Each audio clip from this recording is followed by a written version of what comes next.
You order something tiny from Amazon, a phone cable, a bottle of vitamins, maybe one lonely tube of lip balm. Then a box the size of a microwave lands on your porch. You open it, dig through a mountain of paper, and find the tiny thing sitting at the bottom like it rented an entire apartment for itself. It looks absurd. Amazon is famous for squeezing seconds and pennies out of delivery. So why would it pay to send you a box mostly filled with air?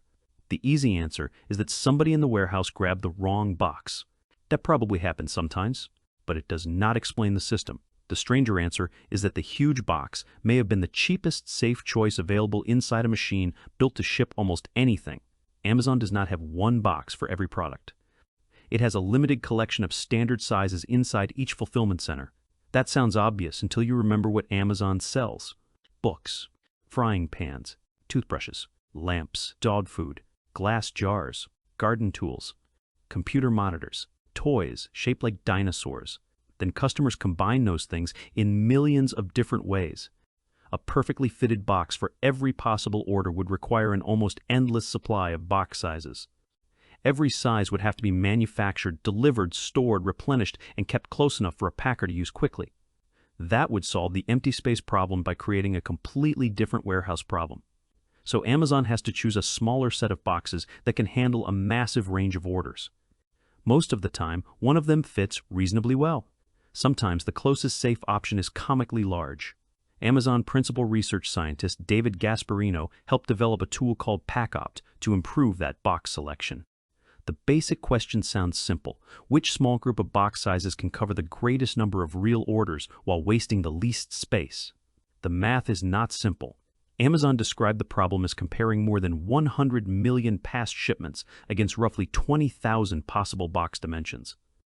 Research scientist Renan Garcia compared it to the same family of problems as the traveling salesman puzzle, where the number of possible answers becomes enormous very quickly.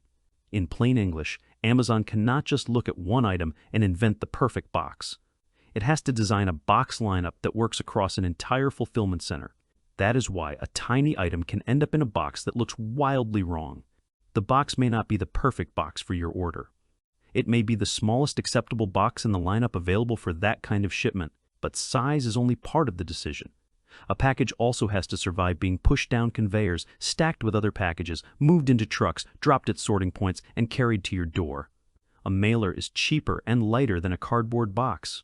It is also less protective. That trade-off matters because a damaged order costs far more than a few extra pieces of cardboard.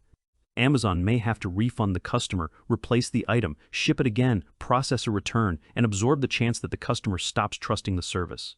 Amazon researchers built a model specifically to balance those costs. It looks at details such as the product category, dimensions, weight, whether it contains liquid, whether it is fragile, and how much empty space would remain inside each package type. The model was applied to hundreds of thousands of shipments. According to Amazon Science, it reduced shipping damage by 24% while cutting shipping costs by 5%. That result reveals the real goal. The goal is not always the smallest possible package. The goal is the least expensive package that is still likely to deliver the product safely. Those are not the same thing.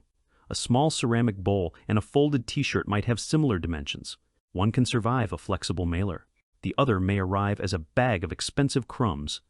A bottle of shampoo may look sturdy, but one leaking cap can ruin every other item in the box. A product may already be protected by strong retail packaging. Another may have exposed glass, sharp edges, or empty spaces inside its own box that make it easier to crush. The outside measurements do not tell the entire story. That is why Amazon now uses what it calls the package decision engine. When products enter parts of the fulfillment network, computer vision systems can capture their dimensions and look for details such as exposed glass or existing packaging. The system also reads product descriptions and uses information from returns, reviews, and other customer feedback. Kayla Fenton, a senior manager with Amazon's packaging innovation team, said the aim was to identify the most efficient package while also predicting how safely the item would ship. So the box is not being chosen only by a person eyeballing the product. It can be the result of a prediction based on millions of earlier deliveries. That prediction can still be wrong. A seller may change a product's packaging. An unusual shape may occupy more room than its basic measurements suggest. A newer item may not have much damage history. The best theoretical box may not be part of that facility's active box lineup, and a system designed around averages will occasionally create an outcome that looks ridiculous when it reaches one individual porch. That is the part customers see. You do not see the 10,000 orders that fit neatly into the same box lineup. You see the flash drive sitting alone inside something large enough to hold winter boots. The empty space becomes the evidence. But shipping air is not actually free. FedEx uses dimensional weight, which means a light package can be charged according to the space it occupies instead of what it weighs. Amazon also operates much of its own delivery network, where oversized boxes still consume room in trailers, sorting equipment, delivery vans, and drivers' carts. A truck can reach its space limit before it reaches its weight limit. So Amazon has a direct financial reason to make boxes smaller. That is why the company has spent years redesigning the system that created the giant box joke in the first place. PackOpt was designed to choose better collections of standard boxes for different facilities and regions. Amazon reported that the tool cut cardboard waste by roughly 7 to 10% annually in North America, saving about 60,000 tons of cardboard each year. The package decision engine tries to decide whether an order needs a box, a paper bag, a padded mailer, or no extra Amazon packaging at all. And custom packaging machines are beginning to attack the biggest limitation of standard boxes by making paper bags and cardboard boxes closer to the item's actual size. In its 2025 sustainability report, Amazon said it had begun installing automated made-to-fit packaging machines in European fulfillment centers. The company also reported that 11% of its global shipments that year went out without additional Amazon packaging. That means the product's own box became the shipping box. Amazon says lighter and right-sized packaging helped it avoid 5.4 million metric tons of packaging material in North America and Europe from 2015 through 2025. Those are Amazon's own figures, but they make business sense. Smaller packages use less room. More packages fit into each vehicle. Fewer materials have to be purchased, stored, and handled. The company is not trying to preserve the giant box. It is trying to remove it without causing a wave of broken products, leaking bottles, slower packing, and more expensive returns. That is the hidden compromise.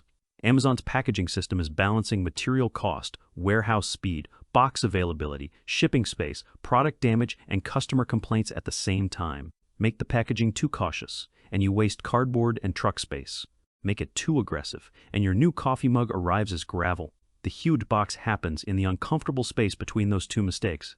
So when a tiny bottle arrives surrounded by enough paper to wrap a sofa, you may be looking at human error. You may be looking at imperfect product data. Or you may be looking at the smallest safe answer a limited box system could produce at that moment. It still looks wasteful. Sometimes it is wasteful. But the reason is not that Amazon enjoys paying to move empty space around the country.